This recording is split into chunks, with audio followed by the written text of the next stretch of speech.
Hai teman, kembali lagi bersama saya yang akan membacakan novel yang berjudul Terpaksa Menikahi Pak Ustadz.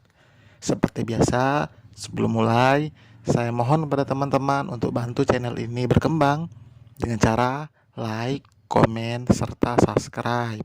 Karena setiap like, komen, maupun subscribe dari teman-teman sangat berarti bagi Mimin.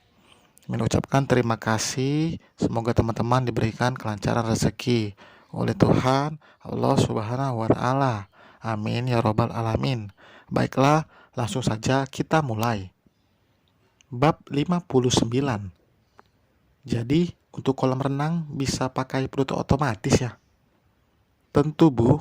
Saya akan usahakan buat sesuai dengan ekspektasi Anda, jawab Syafiq. Queen? No. Angel belum sempat menyahut Syafiq, ia langsung menegur Queen yang duduk di kursi kerja milik Syafiq. Tapi terlambat, karena anak itu sudah duduk dengan santai di sana. Uncle juga tidak marah, sahut Queen, tidak memperdulikan teguran sang ibu. Tidak apa-apa, Bu, biarkan saja, ucap Syafiq. Gadis kecil itu begitu aktif dan tidak bisa hanya diam. Biasanya Angel akan membawa baby sister, tapi kali ini pengasuh Queen mengundurkan diri karena tidak tahan dengan tingkah Queen yang super aktif.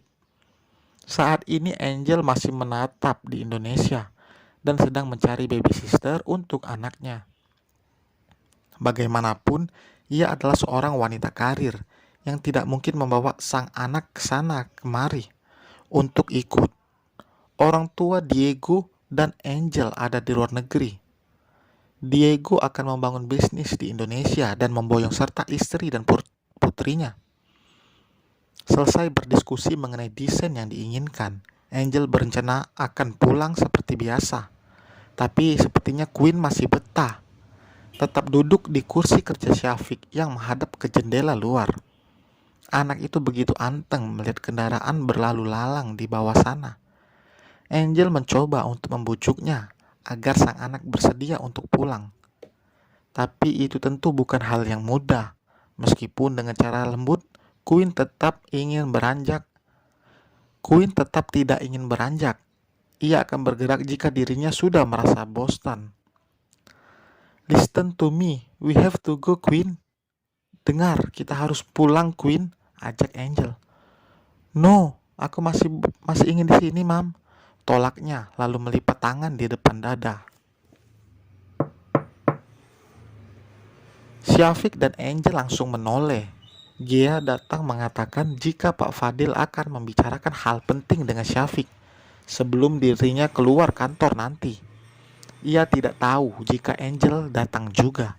Syafiq meminta Gia untuk menemani Angel saat Syafiq ke ruangan Pak Fadil. Saya tinggal sebentar, Bu, ujar Syafiq. I'm sorry. Queen begitu keras kepala, balas Angel. Tidak apa-apa, Bu. Kalau butuh sesuatu bilang saja pada Gia, tutur Syafiq sebelum keluar dari ruangannya. Pak Fadil sudah menunggu. Ia membicarakan hal penting mengenai proyek besar mereka untuk selanjutnya. 1 minggu lagi proyek pembuatan gedung akan selesai. Dan kembali Syafiq akan menangani proyek lainnya yang bahkan lebih besar. Pak Fadil selalu mempercayakan proyek-proyek besar pada Syafiq. Apa Bapak tidak ingin memberikan kesempatan pada yang lain untuk menangani proyek ini? Tanya Syafiq karena merasa tidak enak. Dalam 1 tahun belakangan, Syafiq yang selalu menangani proyek besar. Aku belum bisa percaya pada yang lain, Fik. Kamu harus tahu jika ini adalah proyek yang tidak biasa. Pembangunan hotel bintang 5.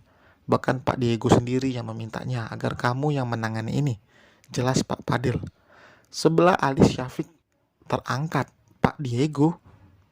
Pak Fadil mengangguk. Iya, Pak Diego, suaminya Bu Angel. Apa beliau belum mengatakan ini padamu? Belum, Pak. Mereka hanya membicarakan soal desain rumah saja, jelas Syafiq. Diego baru saja menghubungi Pak Fadil dan mengatakan soal rencananya. Ia kemarin tidak sempat berbicara langsung pada Syafiq. Diego juga berharap Syafiq bersedia menerima tawarannya. Itu kenapa Diego meminta bantuan Pak Fadil agar Syafiq menyetujuinya. Karena Syafiq merasa tidak enak jika terus dirinya yang mendapatkan proyek besar. Syafiq merangkul rekan kerjanya yang lain untuk berpartisipasi agar mereka juga semakin berkembang dan menjadi lebih baik dari dirinya. Itulah pemikiran Syafiq. Syafiq tidak ingin jika ia sukses seorang diri. Sebagai pemimpin, tim ia harus mendorong orang-orang di bawahnya untuk memiliki karir yang cemerlang. Saya yakin dengan pekerjaan kamu pasti tidak akan mengecewakan, tutur Pak Fadil. Apa ada yang lain, Pak? Tanya Syafiq. Tidak, pergilah, sahut Pak Fadil. Syafiq mengangguk dan bergegas untuk keluar dan kembali ke ruangannya. Sampai di sana, ia sudah tidak mendapati Angel maupun Queen. Syafiq mengedikkan bahunya. Langkahnya terhenti saat kakinya menginjak sesuatu. Sebuah jepitan rambut berwarna silver yang tadi dikenakan oleh Queen. Ini pasti punya Queen. Aku akan mengembalikannya nanti. Gubam Syafiq lalu memasukkan benda kecil itu ke dalam saku kemejanya. Jika disimpan di laci atau meja, Syafiq takut dirinya akan lupa, apalagi menyangkut barang orang lain. Tadi Raisa masuk kuliah loh, Mas. Aku kira dia bakalan trauma berat dan mengurung diri di kamar, ucap Alika sambil mengandeng tangan sang suami masuk ke dalam rumah. Alhamdulillah kalau dia memang gak apa-apa. Jangan sampai orang-orang tahu soal ini, karena nanti Raisa pasti akan malu, balas Syafiq. Padahal aku rencananya mau sebarin ke semua orang kalau si Riko itu orang jahat, ungkap Alika. Ia sebenarnya menahan diri agar kejahatan Riko tidak bocor pada semua orang di kampus. Alika tidak berpikir jika yang akan diungkapkannya nanti berdampak buruk pada Raisa. Beruntung karena ia belum melakukan itu. Alika masih belum bisa berpikir panjang. Ia merasa apa yang akan dilakukannya itu adalah yang terbaik, tapi nyatanya tidak. Gak boleh begitu, sayang. Jangan pernah menyebarkan aib atau kesalahan orang lain. Bagaimana kalau dia memang sudah menyesali perbuatannya? Orang kayak dia mana mungkin bisa sadar, Mas, celetuk Alika. Astagfirullah. Allah itu sang pemilik hati, membalikan hati manusia. Bahkan lebih mudah daripada membalikan telapak tangan. Tidak ada yang tidak mungkin jika Allah sudah berkehendak, sayang. Makanya, kita tidak boleh menilai seorang dari masa lalunya. Kita tidak tahu seberapa keras usahanya untuk bangkit dari masa lalu. Ini bukan hanya bicara soal Riko, tapi memang pada siapapun kita tidak boleh berprasangka buruk, mengerti? Kebanyakan manusia hanya fokus pada kesalahan orang lain, tapi tidak sadar dengan kesalahan yang bahkan dimilikinya. Bahkan kebaikan seseorang yang menggunung bisa saja tidak terlihat hanya karena orang itu membuat setitik kesalahan kecil.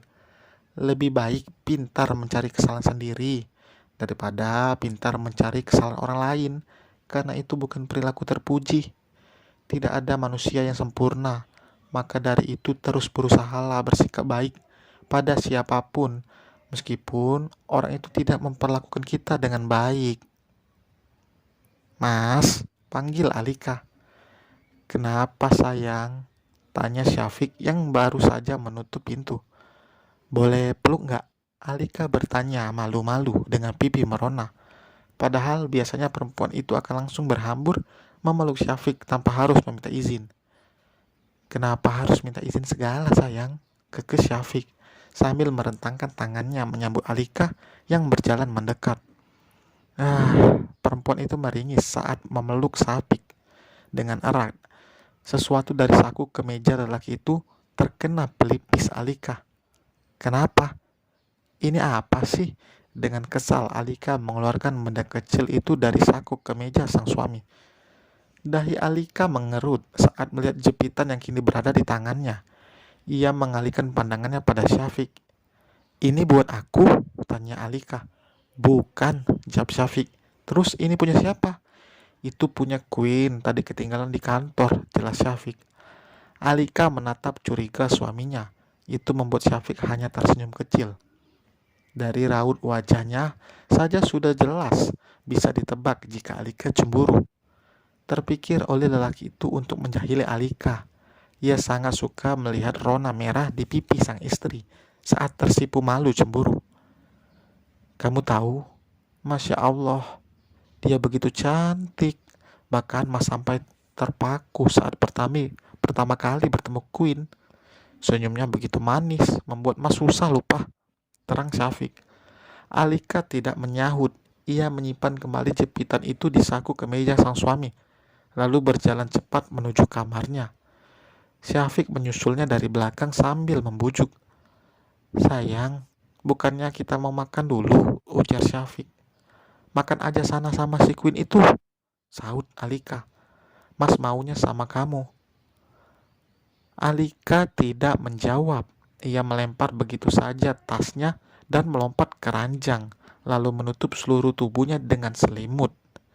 Begitulah Alika jika sedang kesal atau cemburu. Selesai teman-teman pada bab kali ini. Terima kasih telah mendengar. Jangan lupa tinggalkan komentar atau kritik atau saran di kolom komentar ya. Jangan lupa juga yang belum subscribe untuk bantu subscribe. Terima kasih, sampai berjumpa kembali. Bye.